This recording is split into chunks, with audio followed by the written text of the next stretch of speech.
కూడి వచ్చిన సహోదరి సహోదరులందరికీ ప్రభునామమున వందనములు తెలియజేస్తున్నామండి. బైబిలు తరగతుల్లో మనము నిర్గమ కాండము గురించి నేర్చుకుంటూ ఉన్నాం. ధర్మశాస్త్రము 5 పుస్తకాలు, ఆది కాండం మొదలుకొని ద్వితీయోపదేశ కాండం వరకు. దాంట్లో ప్రాముఖ్యమైనది నిర్గమకాండం. నిర్గమకాండము, నిర్గమము అంటే విడుదల. నిర్గమము అంటే విడుదల. పరలోకమందున్న దేవుడు అబ్రహాము సంతానమైన ఇశ్రాయేలీయుల్ని ఐగుప్తు యొక్క బానిసత్వం నుండి, సంఖ్యల నుండి విడిపించే కార్యక్రమము నిర్గమకాండంలో మనం చదువుతాం. నిర్గమకాండము 3 భాగాలు. నిర్గమకాండము 3 భాగాలు. 3 భాగాల్లో 1వ అధ్యాయం నుండి 15వ అధ్యాయం వరకు ఇశ్రాయేలీయుల యొక్క విడుదల. 1వ అధ్యాయం నుండి 15వ అధ్యాయం వరకు ఇశ్రాయేలీయుల యొక్క విడుదల.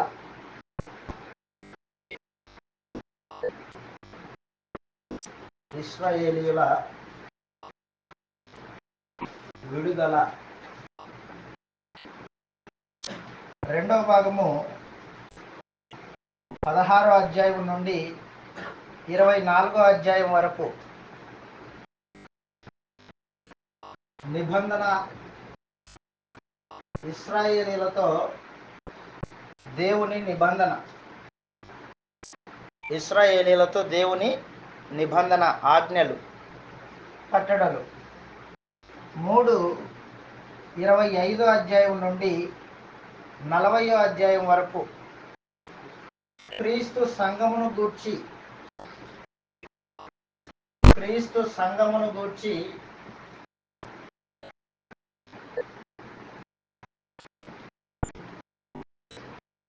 ఛాయాచిత్రం.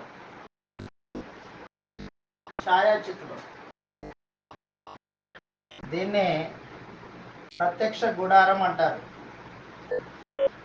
ప్రత్యక్ష గుడారం.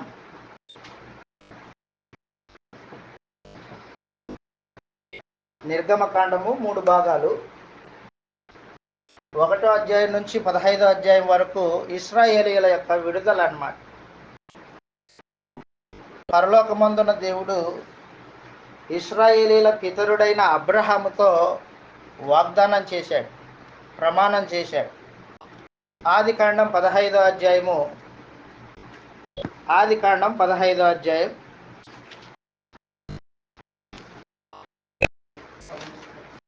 ఆది కాండం 15వ అధ్యాయము 12వ వచనం నుండి లేఖన భాగాలు చదువుతాం. ఆది కాండము 15వ అధ్యాయము 12వ వచనం నుండి ప్రొద్దు గ్రుంకబోయినప్పుడు అబ్రహామునకు గాఢ నిద్ర కలిగెను. భయంకరమైన కటిక చీకటి అతన్ని కమ్మగా ఆయన, ఆ మాట అండర్లైన్ చేసుకోవాలి, నీ సంతతి వారు తమది కాని పరదేశమందు నివసించి ఆ దేశపు వారికి దాసులుగా ఉందురు. వారు 400 ఏండ్లు వీరిని శ్రమ పెట్టుదురు. వీరు ఎవరికి దాసులగుదురో ఆ జనమునకు నేనే తీర్పు తీర్చుదును. తర్వాత వారు మిక్కిలి ఆస్తితో బయలుదేరి వచ్చెదరు. అబ్రహాంతో దేవుడు చెప్పిన సందేశం అన్నమాట. అబ్రహాంకి పిల్లలు లేరు, ఇంకా పిల్లలు పుట్టలేదు. అప్పుడు దేవుడు అబ్రహాంకి వాగ్దానం చేశాడు అన్నమాట. అబ్రహాం, ఆకాశ నక్షత్రంలాగా నీ పిల్లల్ని, నీ సంతానాన్ని వృద్ధి పొందిస్తాడు. అంత మాత్రమే కాదు, నీ పిల్లలు ఐగుప్తు దేశంలో బానిసలుగా ఉంటారు, 400 సంవత్సరాలు బానిసలుగా ఉంటారు. నీతి న్యాయముల్ని జరిగించే దేవుడినైన నేను ఐగుప్తు జనాంగానికి తీర్పు తీర్చి నీ పిల్లల్ని, నీ సంతానాన్ని కనాను దేశానికి తీసుకొస్తాను, నేనే విడుదల కలగజేస్తాను. ఆ 400 సంవత్సరాలు వారు చేసిన ఆ కష్టము, ఆ శ్రమ, దానికి ఫలితంగా ఐగుప్తు యొక్క ఆస్తిని నీ పిల్లలైన వారికి ఇస్తాను అని చెప్పేశాడు అనమాట. ఆ మాట ప్రకారంగా నిర్గమకాండంలో ఇశ్రాయేలీయుల్ని ఐగుప్తు బానిసత్వం నుండి విడిపించడానికి దేవుడు ఏర్పాట్లు చేస్తున్నాడు. ఆ ఏర్పాట్లో భాగమే మోషే యొక్క పుట్టుక. ఇశ్రాయేలీయుల యొక్క మొరని, ఇశ్రాయేలీయుల యొక్క మూలుగుల్ని దేవుడు విని మోషేని పుట్టించాడు దేవుడు. నిర్గమకాండం 3వ అధ్యాయంలో ఈ విషయాన్ని మనం చదువుతాం. నిర్గమకాండం 3వ అధ్యాయం 6వ వచనంలో, మరియు ఆయన, నిర్గమకాండం 3వ అధ్యాయం 6వ వచనంలో, మరియు ఆయన నేను మోషేతో దేవుడు చెబుతున్న మాటలు అన్నమాట. నేను నీ తండ్రి దేవుడను, అబ్రహాము దేవుడను, ఇస్సాకు దేవుడను, యాకోబు దేవుడను అని చెప్పగా మోషే తన ముఖమును కప్పుకొని దేవుని వైపు చూడ వెరచెను. మరియు యెహోవా ఇట్లా, నేను ఐగుప్తులోనున్న నా ప్రజల బాధను నిశ్చయముగా చూచి తిని, పనులలో తమను కష్టపెట్టు వారిని బట్టి వారు పెట్టిన మొరను వింటిని. వారి దుఃఖములు నాకు తెలిసే ఉన్నవి. కాబట్టి ఐగుప్తీయుల చేతిలో నుండి వారిని విడిపించుటకు ఆ దేశములో నుండి విశాలమైన మంచి దేశమునకు, అనగా కనానీయులకు, హిత్తీయులకు, అమోరీయులకు, పెరిజ్జీయులకు, హివ్వీయులకు, ఎబీసీయులకు నివాస స్థానమై పాలు తేనెలు ప్రవహించు దేశమునకు వారిని నడిపించుటకై దిగివచ్చి ఉన్నాను అన్నాడు. దేవుడు అబ్రహాముతో సెలవిచ్చిన మాట ప్రకారంగా ఇశ్రాయేల్ ప్రజల్ని ఐగుప్తు యొక్క బానిసత్వం నుండి విడిపించడానికి దేవుడు దిగొచ్చాడు. దేవుడు దిగి రావడం అంటే అర్థం ఏంటి? ఆయన ఆ పనిని జరిగించడానికి పూనుకున్నాడు అని అర్థం. అంతేగాని దేవుడు దిగి వచ్చాడంటే దేవుడు దిగిరాడు. ఆ కార్యక్రమాన్ని జరిగించడానికి పూనుకున్నాడు, సిద్ధపడ్డాడు. ఆ ప్రకారంగానే మోషేని పుట్టించాడు దేవుడు. మనందరికీ తెలుసు, మోషే పుట్టినప్పుడు ఐగుప్తులో పరిస్థితులు దారుణంగా ఉన్నాయి. ఇశ్రాయేలీయులు కనుకున్న బిడ్డల్ని ఫరో చక్రవర్తి యొక్క ఆజ్ఞ ప్రకారంగా మగపిల్లల్ని నైలు నదిలో పడేయాల, ఆడపిల్లల్ని బతకనివ్వాల. అలాంటి పరిస్థితుల్లో, అలాంటి వాతావరణంలో దేవుడు మోషేని పుట్టించాడు. మోషేని చంపదలుచుకున్న ఫరో ఇంటిలోనే దేవుడు మోషేని 40 సంవత్సరాలు పోషించాడు. దేవుని యొక్క కార్యక్రమం అన్నమాట అది. ఏ ఫరో అయితే ఇశ్రాయేలీల మగబిడ్డలందరినీ చంపాలని చూచాడో, ఆ ఫరో ఇంటిలోనే ఇశ్రాయేలీల నాయకుడిని పోషించేటట్లు ఏర్పాటు చేశాడు. మొదటి భాగంలో పరిస్థితి అన్నమాట ఇది. 40 సంవత్సరాల పాటు మోషే ఫరో ఇంటిలో పెరిగాడు. ఫరో యొక్క ఆస్తిని అనుభవించిన వాడు మోషే. 40 సంవత్సరాల వయసు వచ్చిన తర్వాత మోషేకి తెలివి వచ్చింది. నేను ఐగుప్తీయుడిని కాదు, నేను ఇశ్రాయేలీయుడిని. ఇశ్రాయేలీయులు నా జాతి వాళ్ళు, నేను ఐగుప్తీయుడిని కాదు అని మోషే తెలుసుకున్నాడు. చదువుతాం, ఇలాగ రాయబడింది హెబ్రీలకు రాసిన పత్రిక 11వ అధ్యాయంలో. హెబ్రీలకు రాసిన పత్రిక 11వ అధ్యాయం 25వ వచనంలో ఈ మాటలు రాయబడ్డాయి. దానికంటే ముందు 11వ అధ్యాయం హెబ్రీయులకు రాసిన పత్రిక 11వ అధ్యాయము 25వ వచనం అదనమాట. మోషే పెద్దవాడైనప్పుడు విశ్వాసాన్ని బట్టి ఐగుప్తు ధనము కంటే క్రీస్తు విషయమై నింద గొప్ప భాగ్యమని ఎంచుకొని అల్పకాలము పాపభోగం అనుభవించుట కంటే దేవుని ప్రజలతో శ్రమ అనుభవించుట మేలు అని యోచించాడు. 40 సంవత్సరాలు ఐగుప్తు యొక్క భోగభాగ్యాలతో తులతూగిన మోషే 40వ సంవత్సరంలో ఐగుప్తీయులు నా జాతి వాళ్ళు కాదు, నేను ఐగుప్తీయుడిని కాదు, నేను ఇశ్రాయేలీయుని, ఇశ్రాయేల్ జాతిలో పుట్టిన వాడిని అని తెలుసుకొని ఐగుప్తు యొక్క పాప భోగాన్ని పక్కన పెట్టేశాడు. సుఖాన్ని ఎవరైనా పక్కన పెడతారా? సుఖాన్ని పక్కన పెట్టి శ్రమను కోరుకుంటారా ఎవరైనా? కానీ మోషే ఐగుప్తు యొక్క సుఖభోగాలన్నింటినీ ఒక పక్కన, ఇశ్రాయేల్ ప్రజలు తన జాతి వారితో శ్రమ ఒక పక్కన, రెండింటినీ దగ్గర పెట్టుకొని చూశాడు. ఐగుప్తు భోగభాగ్యాలు అల్పకాలం, అది పాపభోగం, నాకు అవసరం లేదు, నా జాతి వారితో శ్రమ అనుభవిస్తాను, క్రీస్తు కొరకై నింద అనుభవిస్తాను అనే ఒక ఉన్నతమైన ఆలోచన కలిగి ఉన్నాడు మోషే. అద్భుతమైన ఆలోచన. శ్రమ అనుభవించాలి అనే భావన ఒక విశ్వాసికి మాత్రమే ఉంటుంది. అవిశ్వాసి ఏం చేస్తుంటాడంటే సుఖభోగాల కోసం పాకులాడుతూ ఉంటాడు. మనోనేత్రాలకి గుడ్డితనం కలిగిన వాడు లోక సంబంధమైన భోగభాగ్యాల గురించి తాపత్రయపడుతూ ఉంటాడు. మోషే మనోనేత్రాలు వెలిగింపబడినవాడు. అల్పకాలము పాపభోగం, అది నాకు వద్దు, దేవుని ప్రజలతో శ్రమ అనుభవించేది కావాలా అనే భావన కలిగిన వాడై మోషే ఏం చేశాడంటే ఫరో కుమార్తె యొక్క కుమారుణ్ణి అనిపించుకోవడానికి ఒప్పుకోలేదు. మనోనేత్రాలు వెలిగింపబడ్డాయి. మనోనేత్రాలు వెలిగింపబడిన వాడికి చెడు చెడుగా కనిపిస్తుంది, మంచి మంచిగా కనిపిస్తుంది.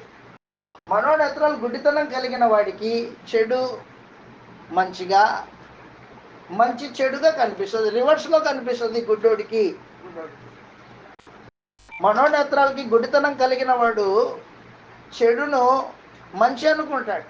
మనందరికీ తెలుసు, ఏదైనా తోటలో అవ్వ అపవాది యొక్క మాటలకు లోబడి దేవుడు తినొద్దన్న పండు తినింది. ఒకప్పుడు ఆ పండు తినకముందు ఆ పండు అంటే భయపడేదామె, ఆ పండును గురించి భయం కలిగి ఉంది.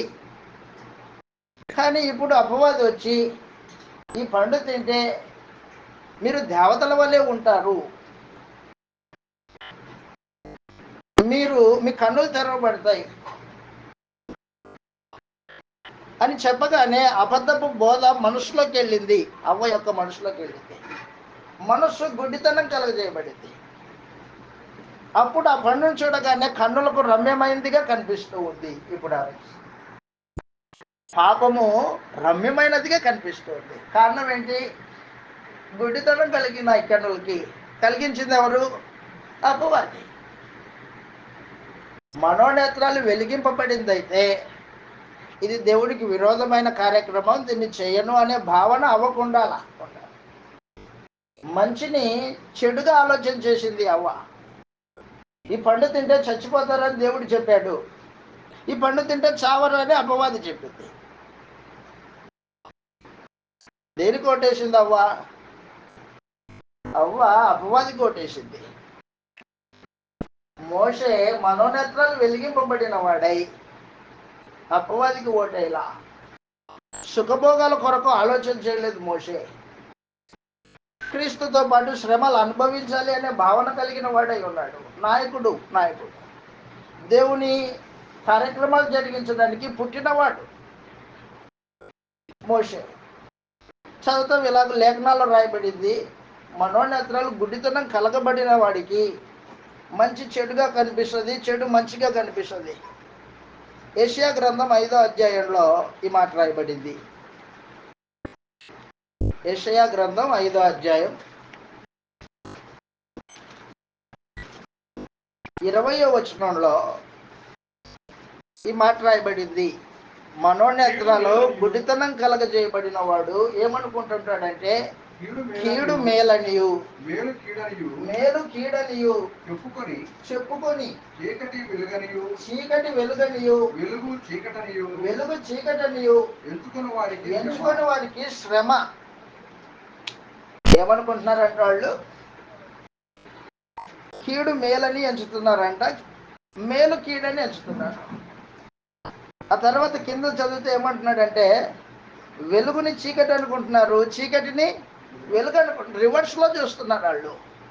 కారణం ఏంటి? మనోనేత్రాలకి గుడ్డితనం కలిగి. కింద మాట్లాడుతున్నాడు చేదు తీపనియు తీపి చేదనియు ఎంచుకుని వారికి శ్రమ. తమ దృష్టికి జ్ఞానులమని తమ ఎన్నికలో బుద్ధిమంతులమని తలంచుకునే వారికి శ్రమ. చాలు. గుడ్డివాడికి వ్యతిరేకమైన భావన అర్థమవుతుంది. మనోనేత్రాలు వెలిగింపబడిన వాడు, మనసు వెలిగింపబడిన వాడికి అన్ని తేటగా కనిపిస్తూ ఉంటాయి. సాతాను కలిగించే గుడ్డితనం వేరే వేరే. మనుషుడు భౌతికమైన వాటి కోసం తాపత్రయపడతాడు. కొరింథీయులకు రాసిన 2వ పత్రిక 4వ అధ్యాయము 4వ వచనంలో ఈ మాట రాయబడింది. మనోనేత్రాలకు గుడ్డితనం కలిగిన వాడికి ఏది గొప్పదో వాడికి అర్థం కాదు. దేవుని కొరింథీయులకు రాసిన 2వ పత్రిక 4వ అధ్యాయము 4వ వచనంలో దేవుని స్వరూపి అయిన క్రీస్తు యొక్క మహిమ కనపరుచు సువార్త ప్రకాశము వారికి ప్రకాశింపకుండా నిమిత్తము ఈ యుగ సంబంధమైన దేవత అవిశ్వాసులైన వారి మనోనేత్రములకు అన్నమాట. మనోనేత్రాలకి గుడ్డితనం కలిగించేవాడు ఒకడున్నాడు, వాడు అపవాది. ఎవడైతే అపవాది చేత మనోనేత్రాలకి గుడ్డితనం కలిగింపబడ్డాడో వాడికి మంచి చెడుగా కనిపిస్తుంది, చేదు తీపిగా అనిపిస్తుంది, పాపము నీతిగా కనిపిస్తుంది వాడికి. మనోనేత్రాలు వెలిగింపబడిన వానికి చేదు చేదుగా మంచిగా కనిపిస్తుంది. ఆ రోజున మోషే మనోనేత్రాలు వెలిగింపబడిన వాడు. నేను ఐగుప్తీయుని కాదు, ఇశ్రాయేలీయుని, నా జాతి ఇశ్రాయేలీయులు. కాబట్టి ఈ సుఖభోగాలు, ఐగుప్తు యొక్క ఆస్తి, ఐగుప్తు యొక్క రాజసింహాసనము అవన్నీ పక్కన పెట్టేశాడు. అల్పకాల పాపభోగం అది నాకొద్దు, క్రీస్తుతో పాటు నింద అనుభవిస్తాను అనే ఒక ఉన్నతమైన ఆలోచన చేసిన వాడు మోషే. నిత్యత్వం గూర్చి దృష్టి కలిగిన వాడు మోషే. మనోనేత్రాలు వెలిగింపబడిన వాడు నిత్యత్వం గూర్చి ఆలోచన చేస్తాడు. గుడితనం కలిగిన వాడు భౌతికమైన వాటి గురించి ఆలోచన చేస్తాడు. నిత్యత్వము, దేవునితో పాటు పరలోకంలో ఎంతో ఉన్నతంగా ఉంటుంది కార్యక్రమం. ఇది ఐగుప్తు యొక్క సింహాసనము, ఐగుప్తు యొక్క సుఖభోగాలు అల్పకాలమే కదా, చనిపోయిన తర్వాత పనికిరావు కదా ఇవి. అవును, కాబట్టి నాకు అవసరంలా. శాశ్వతమైంది దేవునితో పాటు నిత్యత్వము, అది కావాలి నాకు.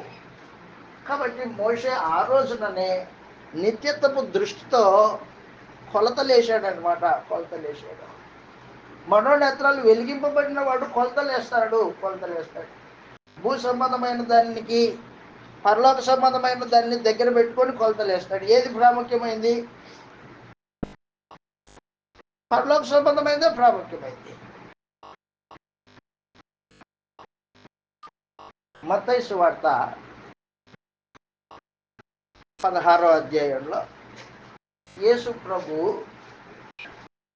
తన శిష్యులైన వారితో ఇలాగ సెలవిస్తూ ఉన్నాడు. మనం యెరూషలేంకి వెళ్తున్నాం, యెరూషలేములో అన్యజనులు నన్ను పట్టుకొని హింసించి శిలువకు అప్పగిస్తారు, నేను చనిపోయి 3వ దినమున తిరిగి లేపబడతాను అని అపోస్తలులకి యేసు ప్రభువు తెలియజేశాడు.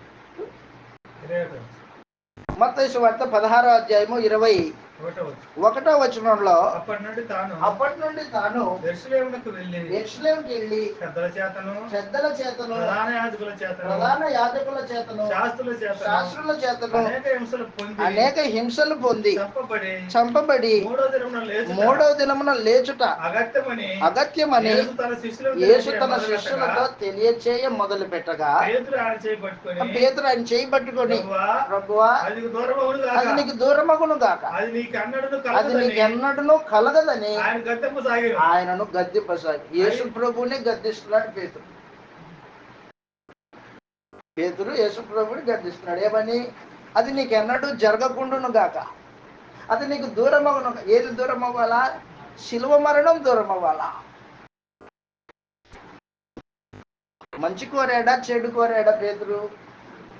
భౌతికంగా ఆలోచిస్తే మంచి అనుకుంటాం మనం, కానీ దేవుని సంగతులను ఆలోచన చేస్తే యేసు శిలువ వేయబడడం ద్వారా మానవ జాతి పాపమునకు పరిహారము ఏర్పాటు చేశాడు దేవుని ఆలోచన అది.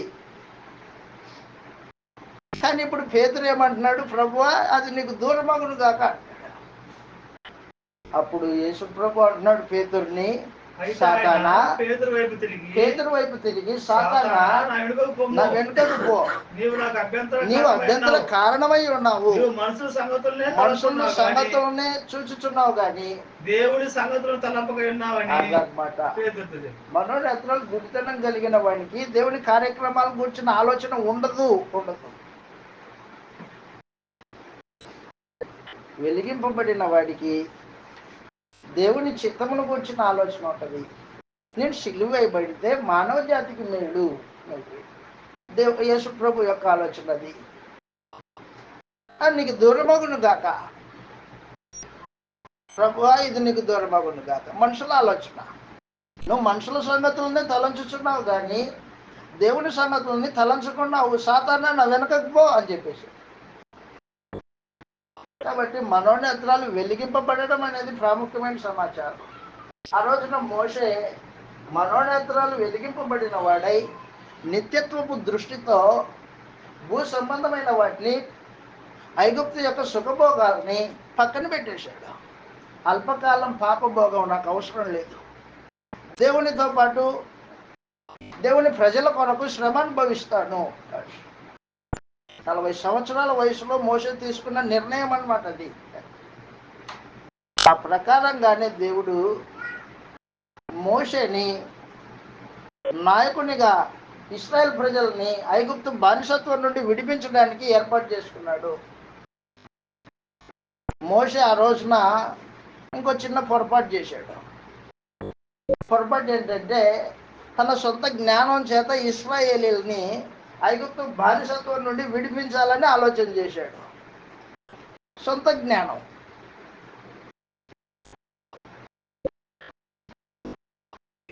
సొంత జ్ఞానం చేత ఇశ్రాయేలీల్ని ఐగుప్తు బానిసత్వం నుండి విడిపించడానికి ఆలోచన చేశాడు. ఆలోచన చేస్తే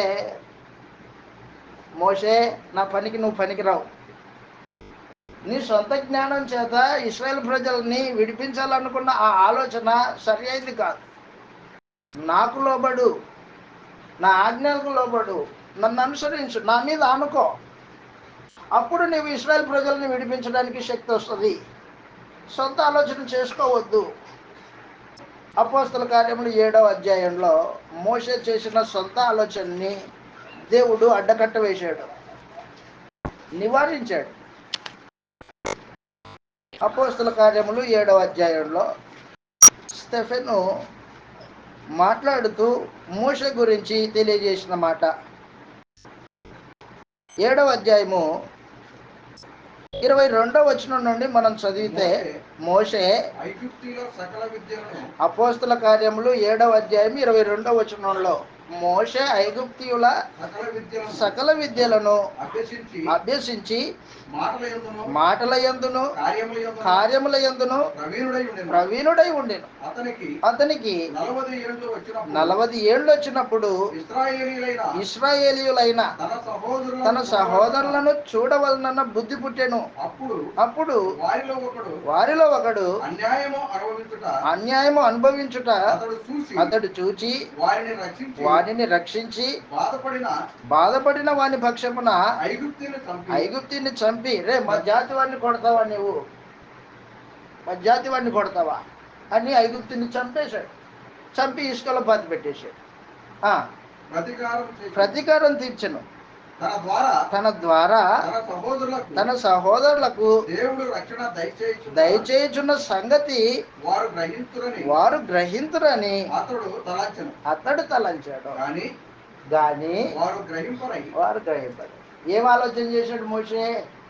నా ద్వారా ఇశ్రాయేలీయులకు దేవుడు రక్షణ కలగజేస్తున్నాడు అని వాళ్ళు ఆలోచన చేయాలా. వాళ్ళు ఆలోచన చేయాలంటే నేను ఐగుప్తిని కొట్టాలా, చంపాలా? సొంత ఆలోచన అన్నమాట అది మోషేది. దేవుడు నివారించాడు. నా కార్యక్రమాలు నా మీద ఆనుకొని జరిగించాలా, అది ఏదైనా కానీ. నీ సొంత జ్ఞానంతో జరిగించితే అది అంగీకరింపబడదు. 40 సంవత్సరాలు గొర్రెలు మేపుకోవడానికి పంపించాడు మోషేని దేవుడు. మిద్యాను అరణ్యంలో 40 సంవత్సరాలు గొర్రెలు మేపుకున్నాడు మోషే. 80 సంవత్సరాల వయసు వచ్చింది. బలమంతా ఉడికిపోయింది. ఆ సకల విద్యలన్నీ ఆవిరైపోయాయి. అప్పుడు దేవుడు ఒక విచిత్రంగా పొదను కూర్చున్న భాగంలో పొద మండుతూ ఉండి కాలిపోవట్లా. దేవదూత ప్రత్యక్షమైంది అక్కడ. దేవదూత ప్రత్యక్షమయ్యి మోషే మోషే అని పిలిచి, అయ్యా ఇది పరిశుద్ధ స్థలం, నీ చెప్పులు విడిచిపెట్టు అని చెప్పాడు. చెప్పులు విడిచిపెట్టి ఆ పొద కాలుతుంది కానీ మా పొద నుండి మంట వస్తుంది కానీ కాలిపోవట్లేదు. కాబట్టి దాని సంగతి ఏంటో చూస్తానని చుట్టూ తిరుగుతుంటే మోషే మోషే దేవుడు పిలిచాడు. పిలిస్తే, అయ్యా ఇశ్రాయేలీల మొర్ర నేను విన్నాను, కాబట్టి నీవు ఇశ్రాయేలీలని ఐగుప్తు యొక్క బానిసత్వం నుండి నువ్వు విడిపించాలా. అయ్యా నేను నాలుక మాంద్యం కలిగిన వాడినండి, నేను మాట్లాడలేను అంటున్నాడు. ఇప్పుడు అప్పుడు 40వ సంవత్సరంలో తన జ్ఞానం తన బలము ఆలోచన చేశాడు. ఇప్పుడు ఏమంటున్నాడు? అయ్యా నేను నోటి మాంద్యం కలిగిన వాడిని, నేను నత్తోడిని, మాట్లాడలేను అంటున్నాడు. కానీ దేవుడు ఏం చేశాడంటే మోషేని నత్తివాడినైనా గుడ్డివాడినైనా కుంటివాడినైనా పుట్టించింది ఎవరు? నేనే కదా దేవుణ్ణి. కాబట్టి నువ్వు రా, నా ప్రజలైన వారిని విడిపించడానికి నిన్ను పంపుతున్నా అని చెప్పాడు. అయ్యా నేను మాట్లాడలేనండి అంటున్నాడు ఇతను. సరే నువ్వు మాట్లాడలేకపోతే నీకు తోడుగా నీ అన్నయ్యన అహరోనుని పంపిస్తాను అన్నాడు అన్నమాట. అన్నదమ్ములను ఇద్దరిని జత చేసి దేవుడు ఫరో దగ్గరికి పంపించాడు. ఫరో హృదయ కఠినత్వం కలిగిన వాడు, మూర్ఖుడు. ఆ మాటకు వస్తే ఫరో మూర్ఖుడు. ఫరో ఇశ్రాయేలీయుల్ని విడుదల చేయడానికి ఇష్టం లేనివాడు. అయితే దేవుడు ఏం చేశాడంటే అన్నదమ్ములను ఇద్దరిని జత చేసి ఫరో దగ్గరికి పంపించి మోషే ద్వారా అనేకమైన సూచక్రియలు జరిగించాడు. మనందరికీ తెలుసు, నిర్గమకాండం 1వ అధ్యాయం నుండి 15వ అధ్యాయం వరకు 10 తెగుళ్ళు ఐగుప్తు దేశం మీదకి తీసుకొని వచ్చాడు దేవుడు. 10 తెగుళ్ళు వరుసనే మనం చూసి నేర్చుకున్నాం పోయిన బైబిల్ తరగతిలో. ఆ 10 తెగుళ్ళు ఏంటో అనేది ఒకసారి లెక్క వరుసగా చెప్తాను, ఒకసారి గుర్తుపెట్టుకోండి. 7వ అధ్యాయంలో ప్రారంభమవుతాయి ఆ తెగుళ్ళు. నిర్గమకాండం 7వ అధ్యాయము మొదటిది నీళ్లు రక్తముగా మారాయి. నిర్గమకాండం 7వ అధ్యాయం మొదటి తెగుళ్ళు. నిర్గమకాండం 7వ అధ్యాయము చదువుదాం ఒకసారి వచనం. 19వ వచనంలో, మరియు యెహోవా మోషేతో 17వ వచనం చూద్దాం. 17వ వచనం, కాగా యెహోవా ఆజ్ఞ ఏదనగా, యెహోవానని దీన్ని బట్టి నీవు తెలుసుకుందువని యెహోవా చెప్పుచున్నాడు. ఇదిగో నా చేతిలో ఉన్న ఈ కర్రతో ఏటి నీటిని కొట్టుదునో అది రక్తముగా మార్చబడును. మొట్టమొదటి సూచక్రియ తెగులు. వాస్తవానికి ఐగుప్తు దేశంలో ఉన్న నదులన్నీ నీళ్లు రక్తముగా మారిపోయాయి. తాగడానికి నీళ్లు లేవు. వాస్తవానికి తాగడానికి గ్లాసులో నీళ్ళు తీసుకున్నాడు అనుకో, అది రక్తంగా ఉంది. రక్తం తాగుతాడు అది చూస్తూ చూస్తూ ఎవడే కానీ తాగు.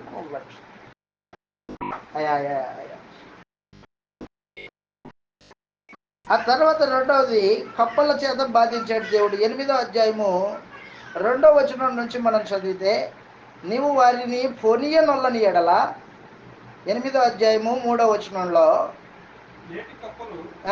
ఇదిగో నేను ఈ పొలిమేరలన్నిటినీ కప్పల చేత బాధించదును అని చెప్పేశాడు 2వ వచనంలో. కప్పల తెగుడు. ఆ తర్వాత 16వ వచనంలో పేలు.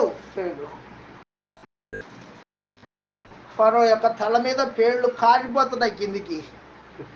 ఒక పేరు కనిపిస్తూనే మనం విచారంగా ఉంటాం, దాన్ని బట్టి అసహించుకుంటాం. పేర్లు కిందికి కారిపోతూ ఉంటే ఏం తింటాడు మోషే అంటున్నావు. ఫరో చక్రవర్తి. చదువు కింద వచ్చిన 16వ వచనంలో, అందుకు యెహోవా మోషేతో, నీవు నీ కర్రను చాపి ఈ దేశపు ధూళిని కొట్టుము, అది ఐగుప్తు దేశమంతటా పేలగునని అహరోనుతోనూ చెప్పుమనగా వారు అట్లు చేసిరి. ఆ తర్వాత 21వ వచనంలో ఈగల తెగుళ్ళు అనమాట. ఇండ్లంతా ఈగలే, ఎక్కడ కూర్చుంటా ఈగలే. ఆ తర్వాత 9వ అధ్యాయము 3వ వచనంలో పశువులన్నిటికీ బాధకరమైన తెగులు వచ్చింది. 9వ అధ్యాయం 3వ వచనంలో, ఇదిగో యెహోవా బాహుబలము పొలములోనున్న నీ పశువుల మీదికిని, నీ గుర్రముల మీదికిని, గాడిదలన్నిటి మీదికిని, ఎద్దుల మీదికిని, గొర్రెల మీదికిని వచ్చును, బాధకరమైన తెగులు కలుగును అని చెప్పేశాడు. ఆ తర్వాత 9వ అధ్యాయం 9వ వచనంలో, అప్పుడు అది ఐగుప్తు దేశం అంతటా సన్నపు ధూళి అయి, ఐగుప్తు దేశం అంతటా మనుషుల మీదను జంతువుల మీదను పొక్కు దద్దుర్లగునని మోషే అహరోనుతో చెప్పాను. ధూళి పొక్కులు దద్దుర్లు అవుతున్నాయి మనుషులకి, జంతువులకి. తెగుళ్ళు. ఇదంతా ఏంటంటే దేవుడు ఫరోకి, నేనే దేవుడిని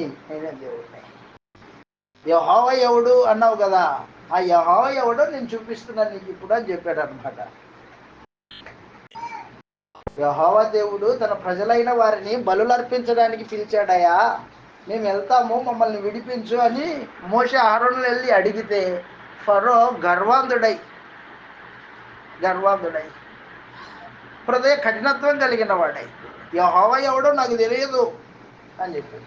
యెహోవా ఎవడో నీకు తెలియదా, ఇదిగో చూపిస్తా అని 10 తెగుళ్ళు వరుసనే ఒకదాని తర్వాత ఒకటి ఐగుప్తు యొక్క సామాజిక వ్యవస్థను సంపూర్ణంగా నాశనం చేశాడు దేవుడు. సామాజిక వ్యవస్థ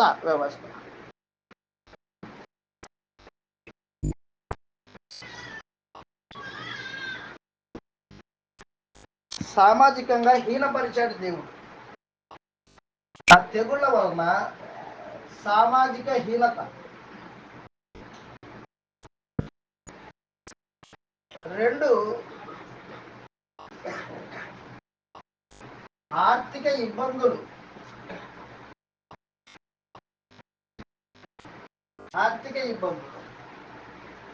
3 వారి జ్యేష్ఠ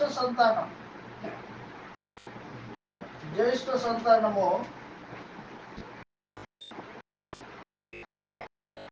సంహరింపబడ్డారు.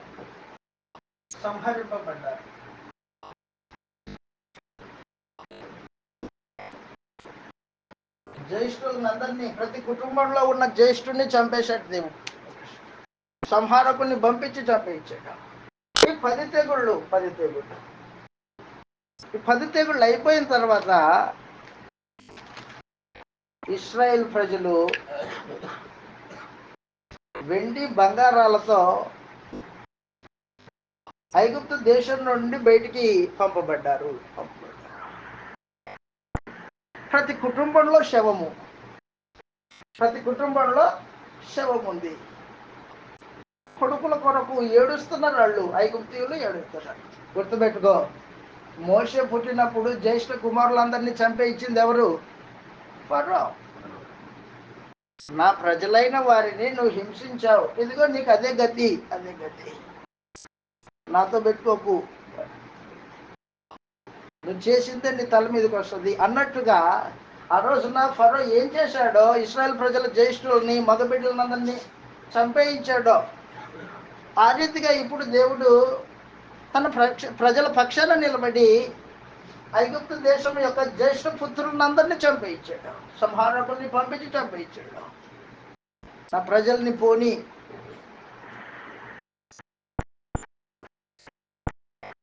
ఆ రోజున ఇశ్రాయేలీలు ఐగుప్తు ప్రాంతంలోకి వెళ్ళి, వాళ్ళ దగ్గరికి వెళ్ళి వెండి బంగారాలు అడిగి తెచ్చుకొని ఆ వెండి బంగారాలు కలిగిన వారై ఐగుప్తు దేశాన్ని విడిచి ఎర్ర సముద్రం దగ్గరికి వచ్చారు. వాళ్ళు ఎర్ర సముద్రం దగ్గరికి రాగానే ఫరో చక్రవర్తి యొక్క హృదయం కఠినమైపోయింది. రేపు పోతున్నారా వాళ్ళు లేకపోతే మనకి పనులు జరగవు.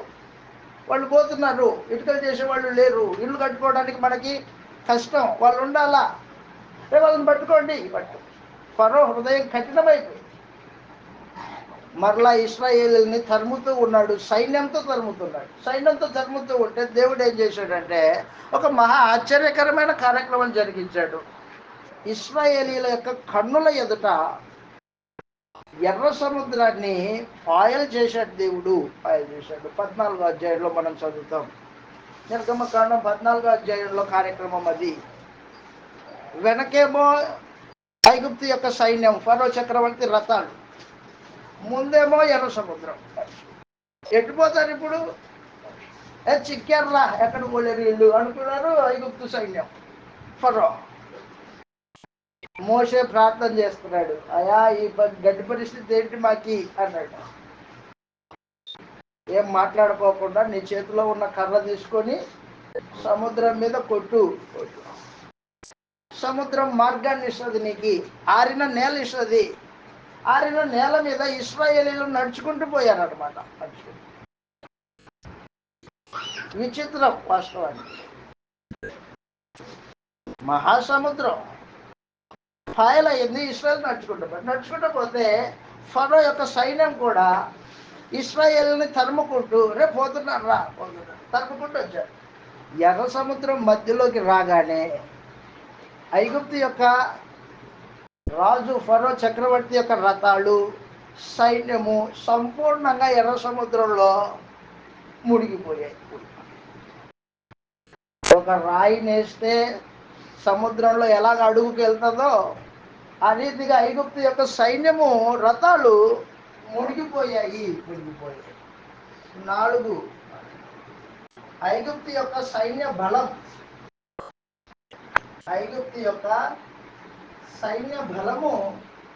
నశింపజేశాడు దేవుడు.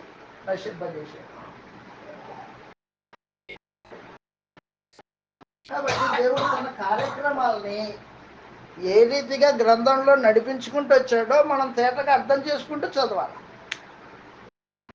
తన ప్రజలైన వారిని తన దయాహస్తం చేత ఏ రీతిగా విడిపించాడు.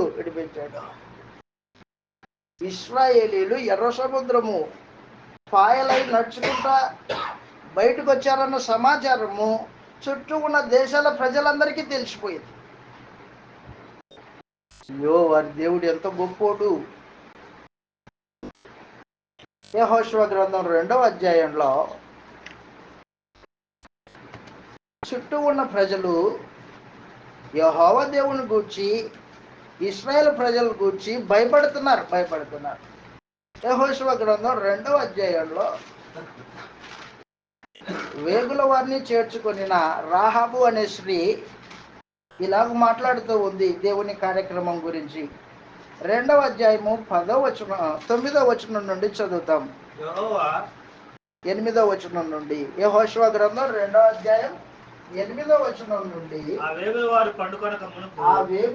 పండుకొనక మునుపు ఆమె వారున్న మెద్ది మీదకి ఎక్కి వారితో ఇట్లా అంటుంది, యెహోవా ఈ దేశమును మీకు ఇచ్చుచున్నాడని, అదనమాట, యెహోవా దేవుడు ఈ దేశాన్ని మీకు ఇచ్చుచున్నాడనియు, మీ వలన మాకు భయం పుట్టుననియు, మీ భయం వలన ఈ దేశ నివాసులందరూ ధైర్యం చెడుననియు మేము ఎరుగుదుము. మీరు ఐగుప్తు దేశమును వచ్చినప్పుడు మీ ఎదుట యెహోవా ఎర్ర సముద్రమును నీరును ఎలాగూ ఆరిపోజేసెనో, యోర్దాను తీరమునున్న అమోరీయుల ఇద్దరు రాజులైన సీహోనును ఓగును మీరేం చేసిరో అనగా మీరు వారిని అలా నిర్మూలన చేసిరో ఆ సంగతి మేము వింటిమి. మేము వినినప్పుడు మా గుండెలు కరిగిపోయాయి. మీ దేవుడైన యెహోవా ఆకాశమందును కింద భూమి అందును దేవుడే. ఎట్టి మనుషునికి ధైర్యం చాలదు. కాబట్టి యెహోవా దేవుడు ఇశ్రాయేల్ ప్రజల్ని ఐగుప్తు బానిసత్వం నుండి విడిపించేటప్పుడు ఆయన ఏం రావాలని కోరుకున్నాడో అది తెచ్చుకున్నాడు. ఆయన ఏం రావాలి? ఆయనకి ఘనత రావాలా, లోక ప్రజలందరికీ తానే దేవుడినని తెలియజేయబడాల. తానే దేవుణ్ణి, నేనే దేవుణ్ణి. కాబట్టి నిర్గమకాండం చదువుతూ ఉన్నప్పుడు దేవుడు తను ఏమై ఉన్నాడు, తన ప్రజల పట్ల ఏ రీతిగా కార్యక్రమాలు జరిగిస్తాడు, ఏ రీతిగా తన ప్రజల యొక్క మొరను విని వారిని కాపాడుతాడు అనేది నీకు అర్థం కావాలి. కానీ ఈ రోజున ఆ రూపంలో గ్రంథాన్ని చదివే వాళ్ళు లేరు, గ్రంథాన్ని వినే మనిషే లేదు. చదవడం ఒక పక్కన పెట్టు, వినే మనిషి లేదు. ఐగుప్తు బానిసత్వం నుండి అద్భుతంగా ఇశ్రాయేలుని విడిపించి ఎర్ర సముద్రాన్ని పాయలు చేసి అరణ్యంలోనికి తీసుకొచ్చాడు దేవుడు. అరణ్యము గాఢాంధకారం, వాస్తవానికి చీకటి. ఏం నరుడే అరణ్యంలో జీవించలేడు. వాస్తవానికి కటిక చీకటి, గోతులు ఎడారగలిగిన చీకటి ప్రాంతం. అలాంటి ప్రాంతంలో ఇశ్రాయేలీయుల్ని దేవుడు నడిపించి ఒంటరిగా, ఏ జనాంగమే, ఏ మనుషులతో సహవాసం లేని పరిస్థితుల్లో దేవుడు ఇశ్రాయేలీయులతో నిబంధన చేసుకున్నాడు. 2వ భాగం అది నిర్గమకాండంలో 2వ భాగము. నిబంధన చేసుకున్నాడు దేవుడు. ఎవరితో? ఇశ్రాయేలీయులతో. ఆ నిబంధన ధర్మశాస్త్రం. ఇర్మియా గ్రంథం 2వ అధ్యాయము 6వ వచనంలో, నిర్గమకాండం 2వ భాగంలో 16వ అధ్యాయం నుండి 24వ అధ్యాయం వరకు ఇశ్రాయేలీయులతో దేవుని నిబంధన. ఇశ్రాయేలీయులతో దేవుని నిబంధన, అది ధర్మశాస్త్రం. దేవుని నిబంధన, ధర్మశాస్త్రం ప్రాముఖ్యంగా మనందరికీ తెలుసు. దయతో గుర్తుపెట్టుకోండి, దేవుడు ఇశ్రాయేలీలతో నిబంధన చేసుకోవడానికి వారికి ఒక పరీక్ష పెట్టాడు.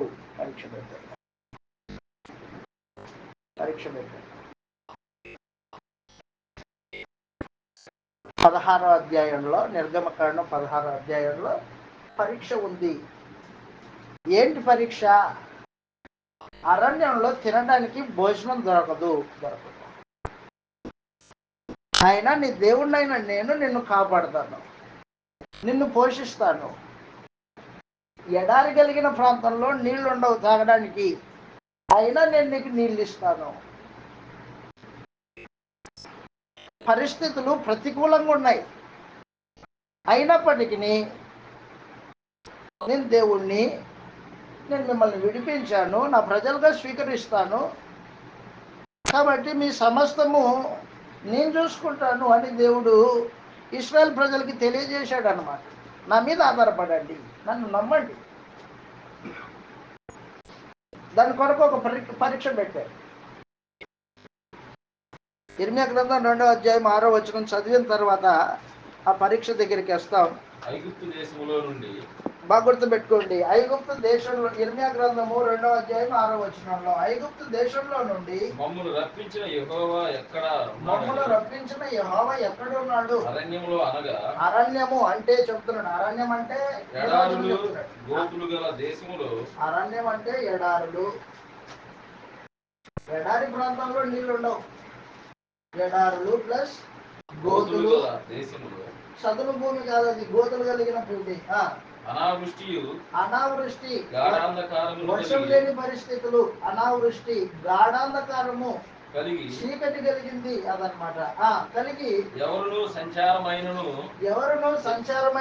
నివాసమైనను చేయని దేశంలో మమ్మల్ని నడిపించిన యెహోవా ఎక్కడున్నాడని జనులు అడుగుటలేదు. ఎవడు అడగట్లేదంట. ఇర్మియా కాలానికి వచ్చే సమయానికి దేవుణ్ణి మర్చిపోయారు. ఇర్మియా కాలానికి వచ్చే సమయానికి సంపూర్ణంగా.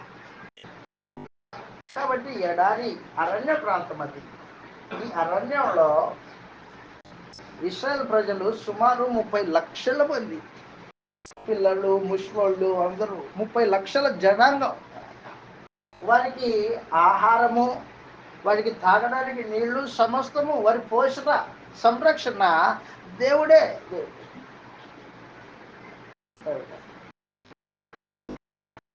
నేను పోషిస్తాను నేను. మనందరికీ తెలుసు అరణ్యంలో వాళ్ళు గడిపిన కాలం ఎంత? 40 సంవత్సరాలు. 40 సంవత్సరాలు అరణ్యంలో 30 లక్షల మంది జనాభాని పోషించి సంరక్షించి వారిని నడిపించి వారి పితరుడైన అబ్రహాంతో చేసిన వాగ్దానం ప్రకారం కనాను దేశాన్ని, పాలు తేనెలు ప్రవహించే దేశాన్ని వారికి పంచిచ్చేశాడు దేవుడు. పాలు తేనెలు ప్రవహించే దేశానికి నడిపించాడు. 40 సంవత్సరాలు. కానీ ఈ రోజున మనుషుడికి దేవుడి మీద విశ్వాసం లేదు. ఆ రోజున ఇశ్రాయేలీలు దేవుడి కార్యక్రమాలని కన్నులారా చూచి కూడా ఆయన మీద సనుక్కున్నారు, ఆయన్ని ఇబ్బంది పెట్టారు, ఆయన్ని బాధపరిచారు, ఆయన్ని అవమానపరిచారు.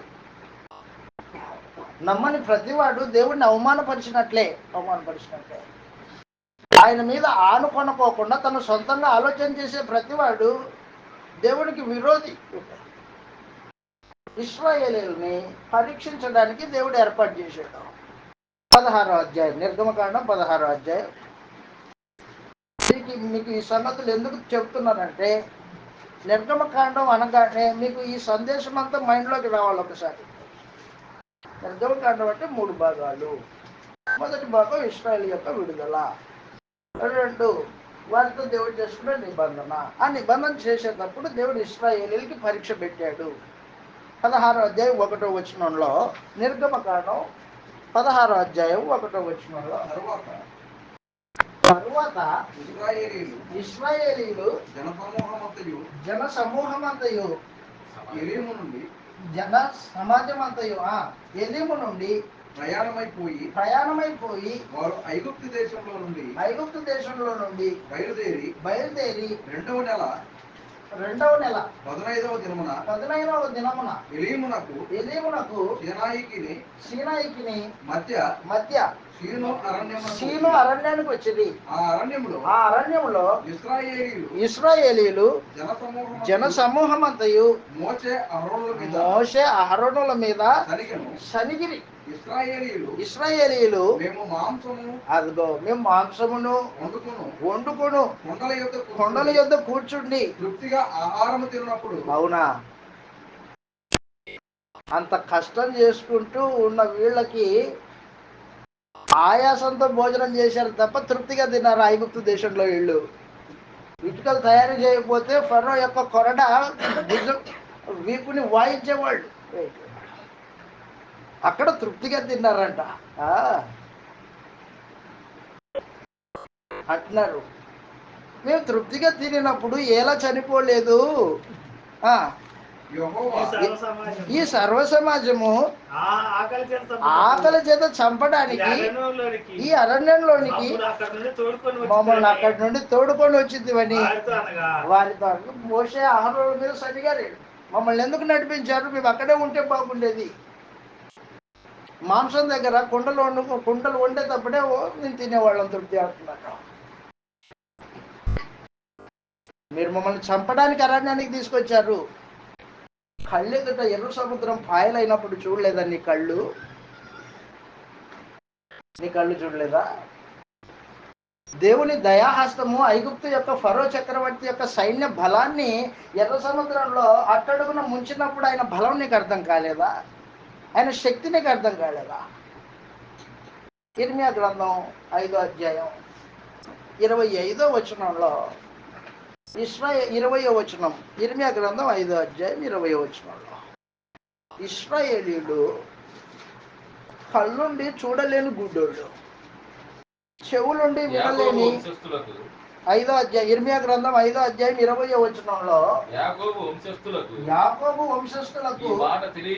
ఈ మాట తెలియజేయండి. యూదా వంశస్థులకు ఈ సమాచారం చాటించండి. కన్నులుండి చూడకయు చెవులుండి వినకయు వివేకం లేని మూడులారా ఈ మాట వినుడి.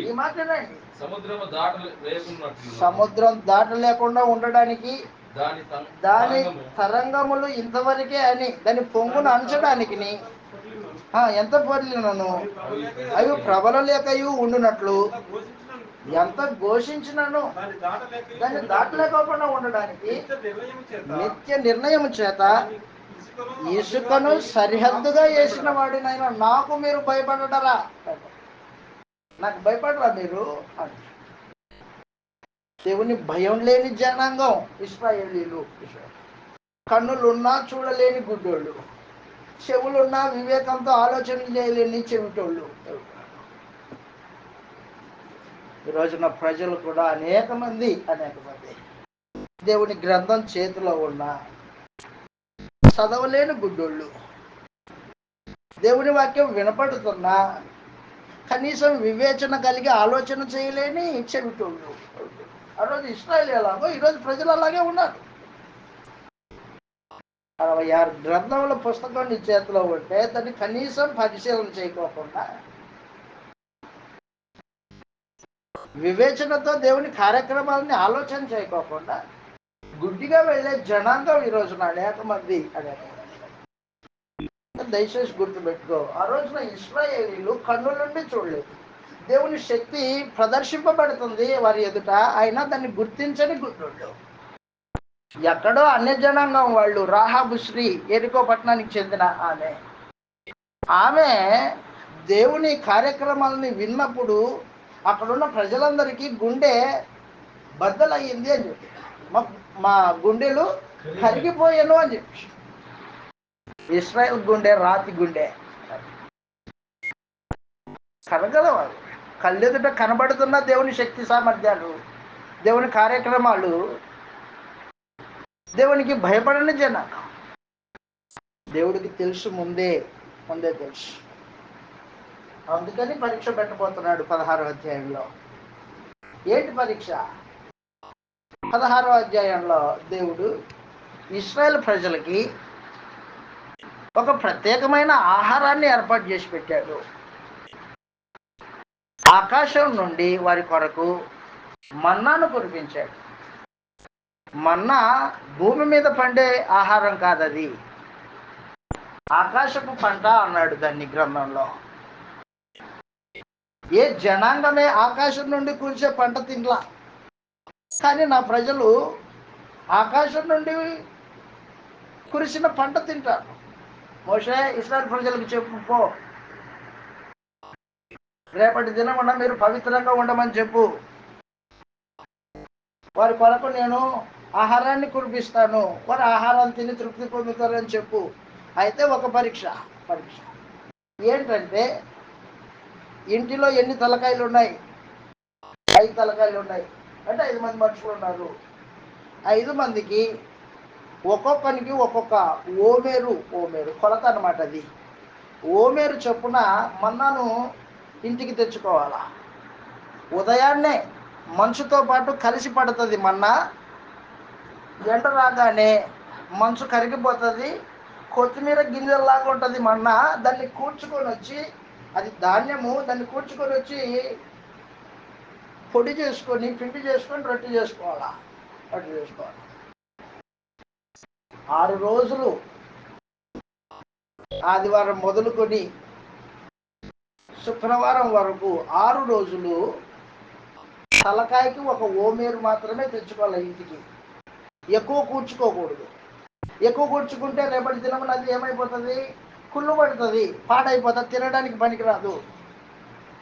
ఇశ్రాయేలుని పరీక్షించడానికి దేవుడు పెట్టిన పరీక్ష అన్నమాట అది. నేను నీతో నిబంధన చేసుకోబోతున్నా, అయితే నీకు ఒక పరీక్ష అదనమాట. చదువుతాం లేఖనాల్లో నిర్గమకాండం 16వ అధ్యాయంలో, పరమందున్న దేవుడు తనతో నిబంధన చేసుకొని పోయే ప్రజలకు ఒక పరీక్ష పెట్టాడు. యెహోవా మోషేను చూచి, యెహోవా మోషేను 16వ అధ్యాయం, నిర్గమకాండం 16వ అధ్యాయము 4వ వచనంలో ఈ మాట రాయబడింది. ఇదిగో నేను ఆకాశం నుండి మీ కొరకు ఆహారం కురిపించదను. ఆకాశం నుండి మీ కొరకు ఆహారము కురిపించదను. ధర్మశాస్త్రం అనుసరించి నడుతురో లేదో అని నేను వారు పరీక్షించినట్లు అన్నమాట. నా ధర్మశాస్త్రాన్ని అనుసరించి నడుస్తారో లేదో అని వారిని పరీక్షించడానికి ఈ ప్రజలు వెళ్ళి ఏనాటి బత్యం ఆనాడే కూర్చుకొనవలెను. ఏనాటి బత్యం ఆనాడే తెచ్చుకోవాలి. మరియు 6వ దినమున తెచ్చుకున్న దానిని సిద్ధపరచుకోవాలి. శుక్రవారమున సిద్ధపరచుకోవాలి. వారు ఆ దినదినమున కూర్చుకున్న దానికంటే అది 2 శుక్రవారం 2 తెచ్చుకోవాలా. ఎందుకంటే శనివారం వారికి విశ్రాంతి దినం. విశ్రాంతి దినమున ఎవడే పని చేయకూడదు, ఎవడే పొయ్యి వెలిగించకూడదు, వాస్తవానికి అగ్ని రాచిపెట్టకూడదు. శనివారం విశ్రాంతి దినం కాబట్టి మిగతా 6 రోజుల్లో ఏనాటి పడితే ఆనాడు తెచ్చుకోండి. శుక్రవారమున శనివారం కొరకు 2 అంతలు ఎక్కువ తెచ్చుకోండి. కానీ కొంతమంది ఏం చేశారంటే, మొదటి రోజున కురిసిన మన్నాని ఎక్కువ తెచ్చుకుంటే తెల్లారిలోగా అది ఏమైపోతుంది? కుళ్ళిపోయింది. నా ధర్మశాస్త్రాన్ని అనుసరిస్తారో లేదో మిమ్మల్ని పరీక్షించడానికి పరీక్ష అన్నమాట. అంటే దేవుని మాట మీద మనుషుడు విశ్వాసం ఉంచాలి. ఆయన చెప్పాడు కదా,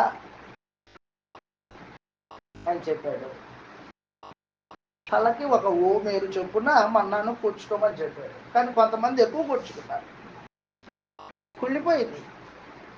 చదువుతాం, కింద చదివితే ఇలాగ రాయబడింది 15వ వచనంలో, 13 నుంచి చదువుతాం. 13వ వచనం నుంచి, నిర్గమకాండం 16వ అధ్యాయము 13వ వచనం నుంచి.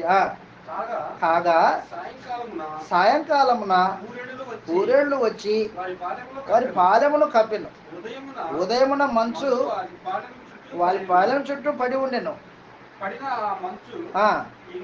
ఇరిగిపోయిన తర్వాత నూగు మంచు వలె సన్నని కణములు అరణ్యపు భూమి మీద కనబడెను.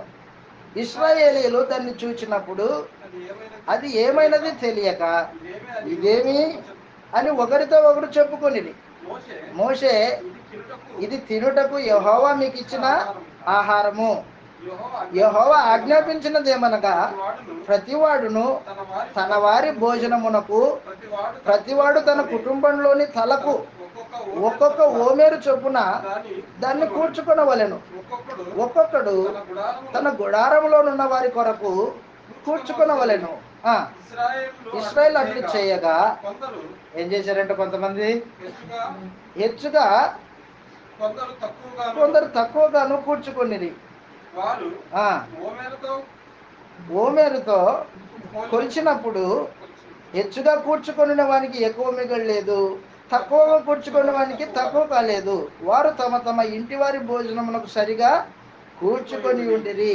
మరియు మోషే దీనిలో ఏమీయు ఉదయం వరకు ఎవరును మిగిల్చుకొనకూడదని వారితో చెప్పాను. అయితే వారు మోషే మాట విన్నారా? వినలేదా? వినలేదు. దేవుడు పెట్టిన పరీక్షలో ఫెయిల్ అయ్యారు ఇశ్రాయేలు, ఫెయిల్ అయ్యారు. ఆయన మాట మీద మనుషుడు ఆధారపడాలి, ఆయన మాట ప్రకారంగా లోబడాలి. మిగిల్చుకోవద్దని చెప్పాడు కదా, నువ్వెందుకు మిగిల్చుకున్నావు? కొన్ని మిగిల్చుకున్నావు, దానివల్ల నీకేమైనా లాభం వచ్చిందా? ఏమైపోయింది? అది కుళ్ళిపోయింది కదా, అది తీసి బయట పారేసావు. ఈరోజున మనుషులు దేవుని మీద ఆధారపడకోకుండా తమకిష్టం వచ్చినట్టు కూర్చుకుంటూ ధనవంతులు అవుతున్నాం, ధనవృద్ధి పొందుతున్నాం అనే భావన లోకంలో మనుషులు, నేటికి క్రైస్తవులు అనుకున్న వాళ్ళు సహితం భూమి మీద మీ కొరకు ధనం కూర్చుకోవద్దు అని చెప్పిన ప్రభువు మాటని పక్కన పెట్టి లోకం పరిగెత్తుతున్నట్టు క్రైస్తవుడైన వాడు కూడా లోకంతో పాటు పరిగెత్తుతూ కూర్చుకోవడానికి తాపత్రపడు. ఏం మిగిల్చుకుంటావు? పరమందున్న దేవుడు ఎక్కువ కూర్చుకున్న వాడికి ఎక్కువ కాలేదు, తక్కువ కూర్చుకున్న వాడికి తక్కువ కాలేదు. పోషించేవాడు ఆయన. నువ్వు తక్కువ కూర్చుకున్నావు అనుకో, దాన్ని వృద్ధి చేసేవాడు ఆయన. ఆయన మాట మీద ఆధారపడాలి కదా జీవితం. పరీక్షలో ఫెయిల్ అయ్యారు ఇశ్రాయేలు. మత్తయి సువార్త 5వ అధ్యాయం, క్షమించండి 6వ అధ్యాయం 19వ వచనంలో, పరీక్ష నేడు విశ్వాసానికి పరీక్ష. దేవుని మాట యందు నువ్వు ఎంత ఖచ్చితంగా నిలబడి ఉన్నావు అనే దాని మీద పరీక్ష. మత్తయి సువార్త 6వ అధ్యాయం 19వ వచనంలో, మత్తయి సువార్త 6వ అధ్యాయం 19వ వచనంలో, భూమి మీద మీ కొరకు ధనమును కూర్చుకొనవద్దు. ఇక్కడ చిమ్మెటయు తుప్పును తినివేయును, దొంగలు కన్నం వేసి దొంగిలుదురు. కూర్చుకొనుడి. ఎక్కడ కూర్చుకోవాలంట? పరలోకంలో కూర్చుకో. ఎక్కడ కాదు కూర్చుకోవాల్సింది. ఇక్కడ నువ్వు ఏదైతే సంపాదించావో నీ దేవుడి కృప వలన, దేవుని దీవెన వలన దాన్ని ప్రభు కొరకు, ప్రభు కార్యక్రమాల కొరకు ఖర్చు పెట్టాలి. అప్పుడు పరలోకంలో కూర్చుకుంటావు. పరలోకంలో ధనవంతుడు అవుతావు. అందుకని చెప్తున్నాడు కిందికి యేసు ప్రభు ఏమంటున్నాడంటే, అక్కడ ఉన్న ప్రజలందరితో, విస్తారమైన జనాంగం యేసు ప్రభు బోధ వినడానికి వచ్చారు.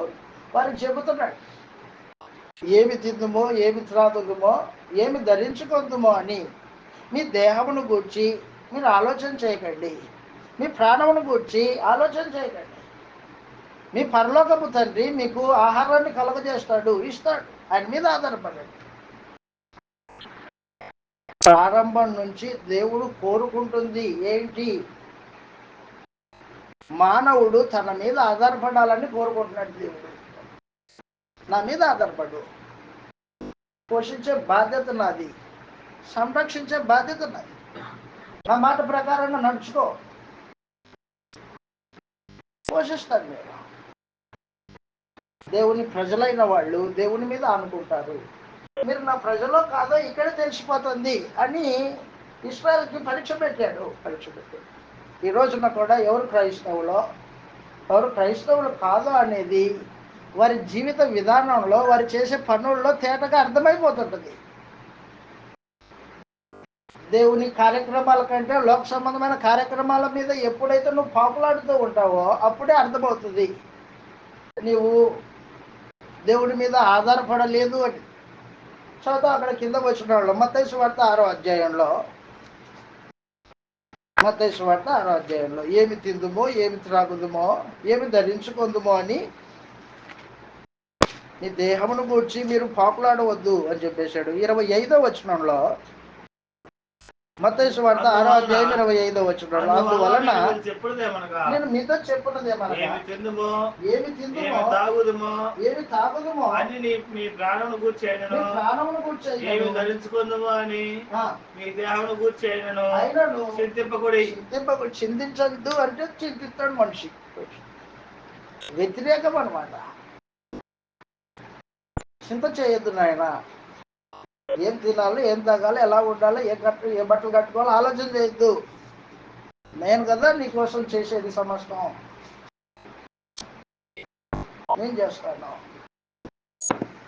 ఇందాక మనం మాట్లాడుకున్నాం, ఇశ్రాయేలీలు 40 సంవత్సరాల పాటు అరణ్యంలో కారడవి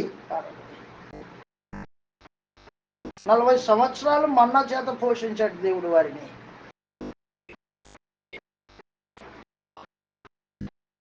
వారి చెప్పులు అరిగిపోలా, వారి బట్టలు మాసిపోలా. నెహమ్యా గ్రంథము 9వ అధ్యాయంలో నెహమ్యా గ్రంథం 9వ అధ్యాయంలో ఈ విషయాలు చదువుతాం. నెహమ్యా గ్రంథము 9వ అధ్యాయంలో ఈ మాటలు చదువుతాం మనం. నెహమ్యా గ్రంథం 9వ అధ్యాయం. ఎజ్రా, నెహమ్యా.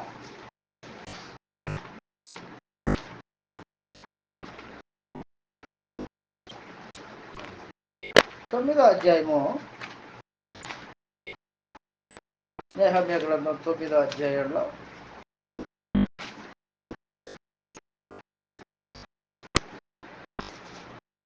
వారి వస్త్రములు పాతగిలలేదు. 21వ వచనం నుంచి చదువుతాం, లేదా 20వ వచనం నుండి. 20వ వచనం నుండి చదివితే వారికి నెహమ్యా గ్రంథం 9వ అధ్యాయం 20వ వచనంలో, నెహమ్యా గ్రంథం 9వ అధ్యాయము 20వ వచనం నుంచి వారికి బోధించుటకు నీ ఉపకారాత్మను దయచేసి నీవిచ్చిన మన్నాను ఇయ్యక మానలేదు. వారి దాహమునకు ఉదకమిచ్చితివి. నిజముగా అరణ్యములో ఏమీ తక్కువ కాకుండా 40 సంవత్సరములు వారిని పోషించితివి. వారి వస్త్రములు పాతగిల్లిపోలేదు, వారి కాళ్లకు వాపు రాలేదు. ఇది కాక రాజ్యములను జనములను వారికి అప్పగించి వారికి సరిహద్దులు ఏర్పరిచితివి గనుక వారు సీహోను అను హెబ్షోను రాజు యొక్క దేశమును, బాషారునకు రాజైన ఓగు యొక్క దేశమును స్వతంత్రించుకొనిరి. కాబట్టి దేవుని యొక్క పోషణ, దేవుని యొక్క సంరక్షణలో ఉన్న ప్రజలు ఏ రీతిగా ఉంటాడు అనేది దేవుడు తేటగా తెలియజేశాడు అన్నమాట. చింత చేయొద్దు అని చెబుతాం. నీ చింత యావత్తు నా మీద ఏంటి? పోషించేవాడిని, సంరక్షించేవాడిని నేను. కావాలంటే ఆకాశ పక్షులు చూడండి, సముద్రంలో మహా మత్స్యములను చూడండి. వాటికి ఆహారం ఎవరు పెడుతున్నాడు? ఏ దేశ నాయకుడు పెడుతున్నాడు? నేనే కాదు. కాబట్టి మనుషుడు దేవుని మీద ఆనుకొని ఆయన మాటకు లోబడి జీవితాన్ని కొనసాగించాలి. మన్నా ఇచ్చాడు. ఆ మన్నా విషయంలో వారు పరీక్షింపబడగా ఆ పరీక్షలో ఫెయిల్ అయ్యారు. ఈ రోజున దేవుడు మనకు అనుగ్రహించిన మన్నా ఉంది, మనకిచ్చిన మన్నా ఉంది. బ్రేక్ తర్వాత దాని గురించి మాట్లాడుకుంటాం. బ్రేక్ తీసుకుందాం. బ్రేక్ తర్వాత దేవుడు మనకిచ్చిన మన్నా, ఆయన యొక్క పోషణం, సంరక్షణ ఎంత ఉన్నతమైందో బ్రేక్ తర్వాత వచ్చి సంగతులు మాట్లాడుదాం.